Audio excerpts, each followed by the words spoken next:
नमस्कार, विंध्या टाइम्स में आपका स्वागत है और मैं अमित मिश्रा। आप देख रहे हैं लोकसभा का संग्राम।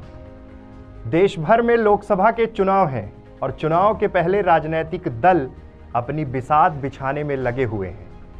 कहां भाजपा और कहां कांग्रेस, बसपा, सारे राजनीतिक दल अपने योग्य प्रत्याशियों की तलाश में लगे हुए हैं। मध्य प्रदेश यानी चुनौतियों से भरा मध्य प्रदेश, 15 साल से सत्ता में रही बीजेपी 2018 के विधानसभा चुनाव में मध्य प्रदेश से बेदखल हो गई और इस बेदखली के बाद चुनौती बन गया मध्य प्रदेश में लोकसभा का चुनाव। 29 लोकसभा सीटों वाले मध्य प्रदेश में फिलहाल बीजेपी के खाते में 26 लोकसभा सीटें हैं। लगातार बेहतर प्रदर्शन के बाद इस बार मध्य प्रदेश में बीजेपी के लिए बड़ी चुनौती है 2014 के परिणामों को दोहराना। आइए इसके पहले जब हम रीवा की बात करने जा रहे हैं, रीवा संसदीय क्षेत्र की बात करने जा रहे हैं, तो उससे पहले एक बार नजर डालें कि क्या रहा पिछले 15 साल में रीवा का मिजाज। आइए देखते हैं आंकड़े। मध्य प्रदेश के रीवा संसदीय क्षेत्र में 2004 में बीजेपी का कब्जा हुआ। चंद्रमणि त्रिपाठी 2,32,000 से ज्यादा वोटों से इस सीट से चुनकर आए। दूसरे स्थान पर रही बहुजन समाज पार्टी, जिसे 1,87,000 के आसपास वोट मिले। 2004 में जब सत्ता परिवर्तन हुआ, देश भर में सत्ता परिवर्तन हुआ, उस समय मध्य प्रदेश की रीवा लोकसभा सीट पर बीजेपी का कब्जा हुआ। अब आते हैं 2009 में। 2009 में यह सीट गई बसपा के खाते में। बसपा के देवराज पटेल को मिले 1,72,002 वोट। दूसरे स्थान पर रहे कांग्रेस के सुंदरलाल तिवारी, जिन्हें मिले 1,67,981 वोट। यहां बीजेपी 2009 के चुनाव में तीसरे स्थान पर रही और चौथे स्थान पर रहे पुष्पराज सिंह, जो समाजवादी पार्टी की टिकट पर चुनाव लड़े थे। 1,09,684 वोट उन्हें मिले। अब आते हैं 2014 की ओर। 2014 नरेंद्र मोदी की लहर, देश भर में बीजेपी के पक्ष में माहौल बना और यकीनन उसका फायदा रीवा संसदीय क्षेत्र को भी मिला। रीवा में प्रत्याशी थे जनार्दन मिश्रा। जनार्दन मिश्रा को 3,83,320 वोट मिले। कांग्रेस के सुंदरलाल तिवारी 2,14,594 वोट ही प्राप्त कर सके। इस प्रकार से 2014 में एक बार फिर से भारतीय जनता पार्टी का परचम लहराया। तो आपने देखा कि अब तक के परिणाम क्या कहते हैं रीवा संसदीय क्षेत्र को लेकर, जहां एक बार 2009 में, अभी इन 15 सालों के बीच में अगर देखा जाए तो 2009 में बसपा ने रीवा सीट पर कब्जा जमाया था। अब आपको दिखाते हैं कि रीवा संसदीय क्षेत्र के मुद्दे क्या हैं। पहला मुद्दा रोजगार। रोजगार के लिए कितने बड़े कदम उठाए गए। देश के प्रधानमंत्री नरेंद्र मोदी ने देश भर में करोड़ों रोजगार की बात की थी। रीवा जिले में क्या स्थिति रही, इसको लेकर भी जनता और विपक्ष सवाल पूछेगा। दूसरा मुद्दा स्वास्थ्य। स्वास्थ्य का मुद्दा, कितनी स्वास्थ्य सेवाएं कितनी सुदृढ़ हुई, कितनी स्वास्थ्य सेवाएं कारगर साबित हुई, ये एक बड़ा सवाल है। एरा प्रथा, जिसको लेकर स्थानीय सांसद जनार्दन मिश्रा पिछले 4 सालों से लगातार बोलते रहे कि एरा प्रथा के समाधान के लिए काम करेंगे। कितना काम हुआ, जनता सवाल पूछेगी। चौथा मुद्दा रेलवे। रेलवे के लिए कौन सी नई ट्रेन की सौगात मिली, रेलवे कनेक्टिविटी के लिए कौन सी ऐसी नई परियोजना लाई गई, यह भी बड़ा सवाल है। पांचवा एयर कनेक्टिविटी, इसके लिए स्थानीय सांसद ने कितने प्रयास किए, यह भी जनता सवाल पूछेगी। मुद्दा नंबर 6 कानून व्यवस्था। लगातार मध्य प्रदेश में कानून व्यवस्था को लेकर सवाल खड़े हो रहे थे। 15 साल से भारतीय जनता पार्टी की सरकार थी, अब बीजेपी विपक्ष में है, लेकिन सांसद की भी एक जवाबदेही होती है कि कानून व्यवस्था को लेकर वो कितने एग्रेसिव रहे और कितना आगे रहकर काम किया। तो ये था पिछले 15 सालों का हिसाब, आखिर किस ओर जनता करवट लेकर बैठी। और अब बात करते हैं 2019 के सियासी संग्राम में राजनीतिक दल किसे अपना प्रत्याशी बनाने पर विचार कर रहे हैं। सबसे पहले नजर डालते हैं कि कांग्रेस किन नामों को लेकर मंथन कर रही है। सबसे पहला नाम पूर्व मंत्री रीवा के महाराज पुष्पराज सिंह। पुष्पराज सिंह चुनाव के ठीक पहले राहुल गांधी का जब विंध्य का दौरा हुआ था, रीवा आए थे, तब उन्होंने कांग्रेस में वापसी की। उसके पहले 2009 में पुष्पराज सिंह समाजवादी पार्टी की टिकट पर चुनाव लड़ चुके हैं। इस बार चूंकि कांग्रेस के पास कई नाम हैं, जिसमें पहला नाम माना जा सकता है पुष्पराज सिंह के नाम पर विचार किया जा रहा है। ऐसा कहा जाता है कि विधानसभा चुनाव के ठीक पहले जब उन्हें पार्टी में ज्वाइन कराया गया था, तो ऐसी कुछ चर्चाएं हुई थी कि लोकसभा के लिए उनके नाम पर विचार किया जाएगा। दूसरे नाम की ओर आते हैं इंजीनियर राजेंद्र शर्मा। 2008 में कांग्रेस पार्टी की टिकट पर विधानसभा चुनाव लड़ चुके हैं। 2008 में उन्हें सफलता नहीं मिली, लेकिन एक सकारात्मक छवि और सकारात्मक सोच के कारण, स्वच्छ छवि के कारण पार्टी इनके नाम पर विचार कर रही है।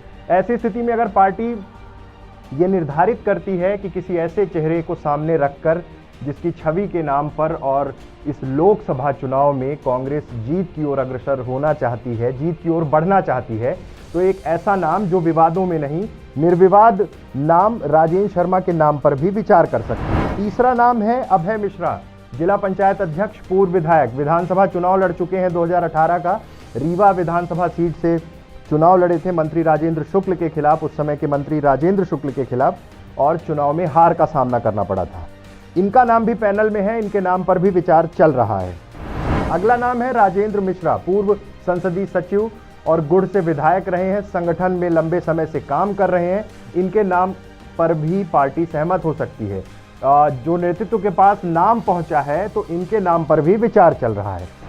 अगले नाम की ओर आते हैं पूर्व सांसद स्वर्गीय सुंदरलाल तिवारी के पुत्र सिद्धार्थ तिवारी। राज के नाम को भी पैनल में शामिल किया गया है, लोकसभा टिकट वितरण की प्रक्रिया में शामिल किया गया है, उस पैनल में नाम को शामिल किया गया है। सुंदरलाल तिवारी रीवा संसदीय क्षेत्र से सांसद रहे हैं। 2013 में वो गुड़ विधानसभा से विधायक रहे हैं।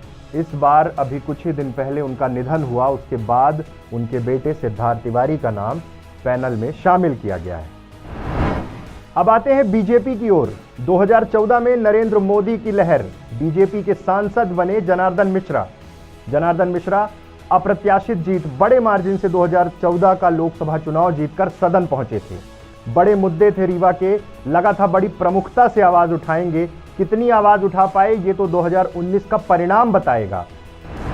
जनार्दन मिश्रा चूंकि सांसद हैं इसलिए इनका नाम पैनल में शामिल है। इनके नाम पर बिल्कुल शीर्ष नेतृत्व चर्चा कर रहा है, लेकिन उसके साथ ही युवा मोर्चा के राष्ट्रीय मंत्री गौरव तिवारी, संगठन में अच्छी पकड़, शीर्ष नेतृत्व से अच्छा तालमेल और रीवा में लगातार इनके दौरे, युवाओं में अच्छी पकड़ के कारण इनका नाम पैनल में प्रमुखता से है।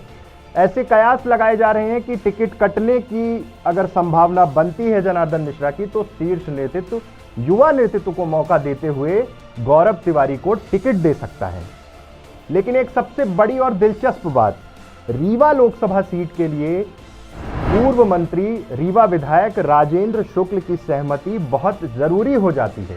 8 विधानसभा सीटें रीवा जिले में हैं, 8 सीटों पर बीजेपी का कब्जा है और मंत्री राजेंद्र शुक्ल अपने कार्यकाल के समय रीवा में जिस डेवलपमेंट मॉडल के साथ काम कर रहे थे, संगठन में तालमेल की बात जब भी आती है, ऐसी परिस्थिति में उनकी सहमति बहुत जरूरी होती है। अगर राजेंद्र शुक्ल ये निर्धारित करते हैं कि उन्हें चुनाव लड़ना है तो फिर किसी भी तरह का कोई विवाद नहीं, वो चुनाव लड़ सकते हैं। लेकिन अगर वो चुनाव लड़ने से मना करते हैं तो पैनल में जो नाम है, फिलहाल उसमें 2-3 और नाम है जिन पे चर्चा चल रही है। प्रज्ञा त्रिपाठी का नाम है, रावेंद्र मिश्रा का नाम है, लेकिन फिलहाल गौरव तिवारी और सांसद जनार्दन मिश्रा में किसी एक को टिकट मिलने की संभावना। बहुजन समाज पार्टी, चूंकि समाजवादी पार्टी से गठबंधन के बाद रीवा संसदीय क्षेत्र में सपा अपना उम्मीदवार नहीं उतारेगी। ऐसी परिस्थिति में बसपा को बागियों से ज्यादा उम्मीद है। बागियों से मतलब बीजेपी और कांग्रेस से अगर कोई बगावत करके चुनाव लड़ता है तो बसपा उसे मौका दे सकती है। बसपा की टकटकी निगाहें लगी हुई हैं कांग्रेस के टिकट पर। अगर कांग्रेस में बगावत होती है या कोई पार्टी के अलग जाकर काम करता है या चुनाव लड़ने की मंशा जाहिर करता है तो बसपा उस नाम पर भी विचार कर रही है। लेकिन फिलहाल बसपा से जयवीर सिंह सेंगर का नाम सामने आया है। जयवीर सिंह सेंगर, जिनकी पत्नी देवतलाव से विधानसभा चुनाव लड़ी थी, बहुत कम अंतर से बीएसपी देवतला सीट पर चुनाव हारी थी। इसके बाद ऐसे कयास लगाए जा रहे हैं कि बसपा बीजेपी और कांग्रेस की रणनीतियों पर ध्यान दे रही है। तो ये थे बीजेपी, कांग्रेस और बसपा के दावेदार जिनके नामों पर पार्टी चर्चा कर रही है। बड़ा सवाल यह है कि क्या भारतीय जनता पार्टी 2014 के प्रदर्शन को दोहरा पाएगी या मध्य प्रदेश में सत्ता परिवर्तन के साथ रीवा इस बार करवट लेगा और परिवर्तन करेगा। बड़े मुद्दे हैं, बड़े मुद्दों की हमने बात की जिनको लेकर ये लोकसभा चुनाव लड़ा जाएगा।